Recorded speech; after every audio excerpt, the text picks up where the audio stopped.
अस्सलाम वालेकुम, मैं हूं इमरान आज़म और आप देख रहे हैं मेरा यूट्यूब चैनल इमरान आज़म व्यूज़। नाज़रीन, इस वक्त शहर इक़्तिदार जो सिलेक्टेड और इलेक्टेड एलीट का शहर है, उसमें एक ही चीज़ की असेसमेंट की जा रही है कि कल का जो एहतजाज था पाकिस्तान तहरीक इंसाफ का 5 अगस्त का, इससे तहरीक इंसाफ को क्या हासिल हुआ। कुछ बुनियादी पैरामीटर्स हैं वो आपके सामने रख देते हैं और फिर फैसला आप पे छोड़ देते हैं कि क्या तहरीक इंसाफ को कामयाबी हासिल हुई या हुकूमत का पलड़ा जो है बाहरी रहा। इससे पहले आपसे गुजारिश है कि अगर आप मेरे चैनल पर नए हैं तो इमरान आज़म व्यूज़ को सब्सक्राइब कीजिए। वीडियो पसंद आए तो इसे लाइक और शेयर ज़रूर कीजिएगा और जो बेल का बटन है इसे ज़रूर प्रेस कीजिएगा ताकि जब भी कोई नई वीडियो अपलोड हो तो फौरी तौर पर आपको मिल सके। अब आते हैं पहली बात पे कि हुकूमत को कोई कामयाबी हासिल हुई या पीटीआई को। तो सबसे पहली बात यह है कि पीटीआई की जो हिकमत अमली थी इस एहतजाज को लेके वो बड़ी मुबहम थी और हम सब भी इस पर बात करते रहे कि कारकुनान को कोई क्लियर कट मैसेज नहीं दिया गया कि उन्होंने कहाँ पे आना है और इस पे तहरीक इंसाफ की जो क़यादत है वो भी इख्तलाफात का शिकार रही।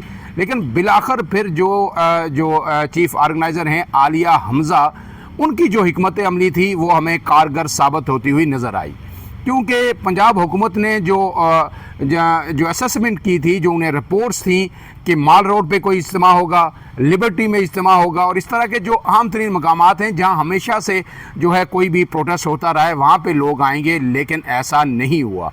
आलिया हमज़ा ने और चंद लोग जो थे पीटीआई के, उन्होंने इस हिकमत अमली को इंतहाई खुफिया रखा और इसको इस तरह प्लान किया गया कि चाहे 20 लोग निकलें, 50 निकलें, 100 निकलें, 200 निकलें, वो अननोन प्लेसेस जो हैं वहाँ से बाहर आएंगे, वो अपना एहतजाज रिकॉर्ड करवाएंगे और जहाँ पुलिस उनको रोकेगी वहाँ वो रुक जाएंगे और उसके बाद वो मुंतशिर हो जाएंगे ताकि गिरफ्तारियाँ ना हो सके। और यही हुआ। पुलिस माल रोड पे इंतज़ार करती रही, लिबर्टी में जो है इंतज़ार करती रही, लेकिन लोग गलियों से बरामद होते हुए मेन रोड पर आते रहे और वहाँ पे अपना एहतजाज, झंडे उठाए, बैनर उठाए, रिकॉर्ड करवाते रहे, कैदी नंबर 804 के हक़ में नारे लगाते रहे और एक इम्पैक्ट जो है, साइजेबल इम्पैक्ट जो है क्रिएट करने के बाद वो वहाँ से मुंतशिर होते रहे। और ये जो फुटेजेस आई, ये जो है पूरे जो है पाकिस्तानी जो मीडिया है उसमें भी सामने आई और ख़ास करके सोशल मीडिया पर जो है इसको भरपूर कवरेज मिली। केपीके में तो भरपूर किस्म के प्रोटेस्ट हुए, वो आपने देख लिए, लेकिन ये लाहौर की हद तक बात है, पंजाब की हद तक बात है कि वहाँ पे जो है तहरीक इंसाफ की ये हिकमत अमली हमें कारगर और मौसर साबित होती हुई नज़र आई। अब इसके साथ साथ दूसरी जो अहम चीज़ है कि 2 फुटेजेस ऐसी थी कि जिसने ना सिर्फ पाकिस्तानी मीडिया, सोशल मीडिया, बल्कि इंटरनेशनल मीडिया के अंदर भी बड़ी जगह बनाई। एक थी रेहाना इम्तियाज़ डार, जो 80 साल खातून हैं सियालकोट से। जब वो लाहौर में आई, उन्होंने वहाँ पे एहतजाज किया तो उन्हें जिस भोंडे अंदाज में गिरफ़्तार किया गया, जिस तरह पुलिस ने उनको धक्के देते हुए पुलिस वैन में डाला, प्रिजनर वैन में डाला, उन्होंने जो मुक्का लहराया, ये आज इंटरनेशनल मीडिया की भी हेडलाइंस हैं और अखबारात में हर जगह उन्हें नुमायाँ जगह मिली और पाकिस्तान के सोशल मीडिया पर भी इस पर बात हुई और फिर जो पाकिस्तान का मेन स्ट्रीम मीडिया है उसमें भी इस बात हुई। गोया जो पीटीआई जो चाहती थी, जिस तरह की फुटेजेस वो चाहती थी, जिस तरह का इम्पैक्ट क्रिएट करना चाहती थी, वो इस एक तस्वीर से, एक इस नाअहली से पंजाब हुकूमत की एक इस गिरफ्तारी से उसे मिल गया।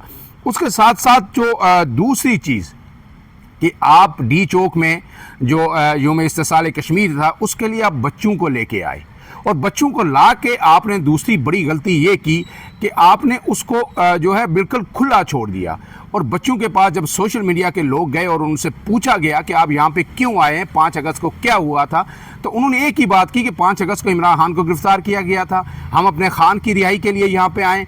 और वो फिर शॉर्ट्स जो उनके क्लिप्स थे वो सोशल मीडिया पर हर जगह वायरल हुए, जिसने हुकूमती बयानिए को तहस नहस कर दिया। तो गोया अगर हम इनको प्रायोरिटाइज़ करें तो 3 बड़ी गलतियाँ हुकूमत की जानिब से हुई। पहली गलती जनाब ये थी कि पीटीआई की हिकमत अमली जो थी उसको हुकूमत ने दुरुस्त तरीके से असेस करने में कामयाब नहीं हुई, एजेंसीज असेस करने में कामयाब नहीं हुई। दूसरी जो है, आपने रेहाना डार को जिस बोलने अंदाज में गिरफ्तार किया उसका जो इम्पैक्ट आया वो कई ज़्यादा था और तीसरी बात, जो बच्चे आपने डी चौक में लाके आज़ाद छोड़ दिए, उन्होंने जो गुफ्तगू की वो जो मैं कहता हूँ कि एक एटम बम था हुकूमत के लिए, जो हुकूमत अब जो है उसकी वजाहतें देते देते थक गई है। मीडिया, जब मेन स्ट्रीम मीडिया भी उस पर बात कर रहा है, और जो इम्पैक्ट क्रिएट किया जा रहा था कि 26 नवंबर के बाद जो है अब खौफ है। आज जो तहरीक इंसाफ ने फिर गुज़श्ता रोज़ जो एहतजाज किया, उससे ये खौफ के बुत टूट गए, लोग बाहर निकले। और जो है इसके बाद अब जब 14 अगस्त की कॉल दी गई है तो 14 अगस्त को भी लोग बाहर निकलेंगे, और इससे कई ज़्यादा तादाद में लोग निकलेंगे, क्योंकि हुकूमत इस्टेब्लिशमेंट ये समझ रही थी कि कोई नहीं निकलेगा। खौफ इस कदर बैठ गया 26 नवंबर के बाद, जिस तरह सज़ाएँ हुई, नाअहलियाँ हुई, गिरफ्तारियाँ हुई, और जो फिर मीडिया भी ये बता रहा है, और जो हुकूमत के जो हामी मीडिया है, जो सोशल मीडिया इन्फ्लुएंसर्स हैं, वो भी ये कह रहे हैं कि पिछले 3 से 4 दिनों के अंदर घर घर में पुलिस गई, पुलिस लोगों को गिरफ्तारी की कोशिश की और एक खौफ बिठाने की कोशिश की, बच्चों को डराया गया, धमकाया गया, उसके बावजूद ये लोग निकले हैं। तो गोया लोगों ने डरने से एक मरतबा फिर इनकार किया। अब दूसरी बात ये है कि 14 अगस्त को भी लोग निकलेंगे, और 14 अगस्त को ज़ाहिर है हर जमात के लोग निकलेंगे, पूरे पाकिस्तानी निकलेंगे, जश्न जो आज़ादी का जश्न मनाएंगे। तो सब जमातें अपने अपने झंडे लेके निकलेंगी। तो क्या आप पीटीआई को उसमें रोक सकेंगे? आप पीटीआई को ये कहेंगे कि जनाब बाकी नून लीग वाले तो निकलेंगे, पीपल्स पार्टी वाले तो निकलेंगे, बाकी जमातें निकलेंगी, आम लोग निकलेंगे, लेकिन आप सड़कों पे नहीं आ सकते? उस दिन तो आज़ादी जैसे आएंगे सड़कों पे, पीटीआई के झंडे भी उठाएंगे, इमरान खान की तस्वीरें भी उठा के आएंगे, और इमरान खान के हक़ में भी नारे लगाएंगे, पाकिस्तान के हक़ में भी नारे लगाएंगे। तो एक मरतबा फिर जो है पीटीआई का ये दूसरा राउंड होगा, जो मोमेंटम बनाने की पीटीआई कोशिश कर रही है, उसमें जो है ज़्यादा हमें एनर्जी, ज़्यादा ताकत नज़र आएगी। अब इसके साथ साथ एक और बात कि अब इस्टेब्लिशमेंट मुसलसल दबाव में है, लेकिन उसको जो डिफेंड कोई नहीं कर रहा। उसकी मिसालें मैं आपको दे देता हूँ कि कभी ये खबर आती है कि जनाब फील्ड मार्शल जो जनरल सैयद आसिम मुनीर हैं, वो अब सदर बनने जा रहे हैं।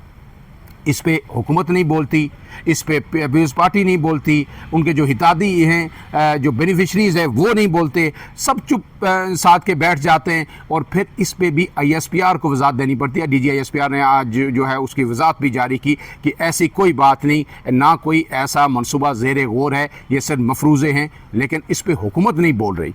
इसके साथ साथ दूसरी खबर ये आती है कि जनाब मोहसिन नकवी साहब वज़ीर-ए-आज़म बनने जा रहे हैं। आपको पता है कि वो फील्ड मार्शल के बहुत ही करीब है, मंजूर नज़र भी हैं। तो कहा जा रहा है कि शहबाज शरीफ को रिप्लेस कर रहे हैं मोहसिन नकवी, हो सकता है वह लाहौर से इलेक्शन भी लड़ें। इस पे भी हुकूमत नहीं बोल रही, और इस पे भी जो है वजाहतें कहीं और से आ रही हैं कि ऐसा नहीं हो रहा। इस पे मुसलसल जो इस्टेब्लिशमेंट को ही दबाव में लाया जा रहा है, और इसका जवाब जो है फिर ISPR से ही आता है कि जनाब फील्ड मार्शल या कहीं ऐसी कोई बात नहीं हो रही, ज़ेर गौर नहीं है। इसके साथ साथ एक और ख़बर आती है कि जनाब 27वीं आइनी तरमीम आ रही है, तवील अरसे से बात हो रही है, और हुकूमत उसको डिनाई भी नहीं कर रही।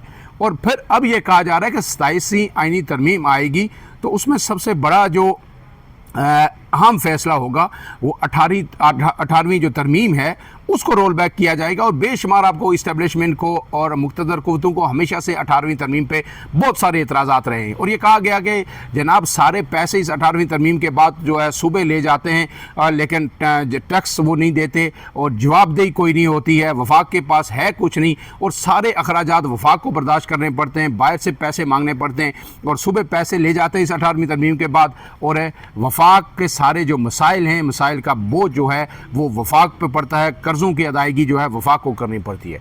तो अब 18वीं तरमीम को अगर रोल बैक करेंगे तो फिर पीपल्स पार्टी क्या खामोश रहेगी? तो ये बेशुमार सवालात हैं जो इस वक्त सामने आ रहे हैं, और इन सब का जवाब जो है हुकूमत देने के बजाय कहीं और से आ रहा है।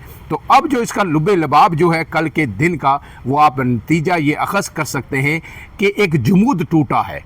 ये ज़ाहिर नुक्ता आगाज़ था PTI की तहरीक का, और इसमें जो है आपको पता है कि PTI इंतशार का शिकार थी। सलमान अकरम राजा जो लाहौर से इलेक्शन भी लड़े, सेक्रेटरी जनरल हैं, वो लाहौर नहीं गए, वो यहाँ से पार्लियामेंट से निकले और अडेला जाके जो है वो गोरखपुर का जो नाका है वहाँ पे जो बैठ गए, वहाँ पे गिरफ्तारी हो गई जी, रोक लिया गया, ठीक है। तो इसके अलावा उन्होंने पहले भी कहा हुआ है कि मैं कोई एहतियाज का बंदा नहीं हूँ। तो ऐसे में अब जो है जहाँ इसके बाद यकीनी तौर पर कहीं ना कहीं ये आवाज़ें उठेंगी कि अब सलमान अकरम राजा का बोझ पीटीआई मज़ीद बर्दाश्त नहीं कर सकती, इनसे जान छुड़ानी होगी। क्योंकि बैरिस्टर गौर से तो जो है कानूनी पेचीदगी है, इलेक्शन कमीशन का मामला है, पीटीआई सर-ए-दस्त जान नहीं छुड़ा सकती। लेकिन सलमान अकरम जैसे लोगों से मेरे ख्याल में पीटीआई अब कोशिश करेगी कि जान छुड़ाई जाए। और जो आलिया हमजा जैसे लोग हैं जिन्होंने सियासी हिकमत अमली के तौर पर जो है एक चैलेंज लेके लोगों को जो है मोबिलाइज़ किया और लोगों को ये जो खौफ का बुत है ये तोड़ने में कामयाब हुए, उन्हें मेरे ख्याल में उन जैसे दिगर लोगों को अगली सफ़ों में जगह दी जाएगी। मैंने अपने व्लॉग में आपको बताया था कि जो है मियां हमाद अज़हर जो हैं, मियां अज़हर के बेटे, वो शायद बाहर ना निकलें और वही हुआ। हमें कहीं भी वो बाहर नज़र नहीं आए और कहा गया है कि वो ताज़ियतें वसूल कर रहे हैं शोक के आलम में। लेकिन इससे जुड़ी कई और ख़बरें आ रही हैं, नून लीग में जाने की भी खबरें आ रही हैं, उनके लिए सॉफ्ट कॉर्नर रखने की भी खबरें आ रही हैं। उनकी गिरफ्तारी भी अभी तक नहीं हुई, ना उन्हें सरेंडर उन्होंने किया। तवील अरसे बाद रूपुशी ख़त्म करके वो अपने वालिद के जनाजे में शिरकत के लिए आए थे।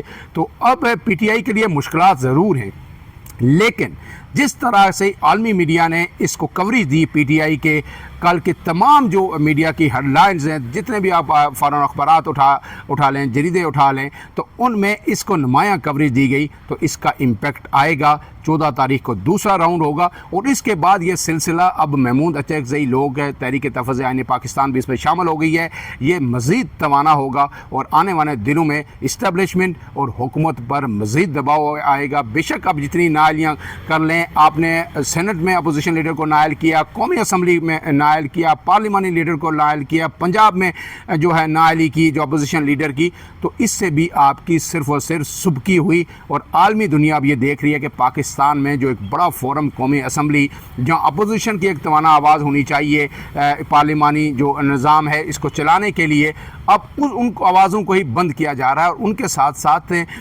अपोजिशन की आवाज़ को दबाने के लिए मीडिया की आवाज़ भी दबाई जा रही है। मीडिया के ऊपर जो कदगने हैं, ज़ाहिर है मीडिया ही है जो अपोजिशन की आवाज़ दुनिया तक पहुंचाता है। तो मीडिया पे भी आप एंकर पर्सन पे पाबंदी लगाएंगे, मीडिया के लिए भी आपने ऐसे जो है वो रूल्स वो सेट कर दिए हैं कि मीडिया भी हिल नहीं सकता।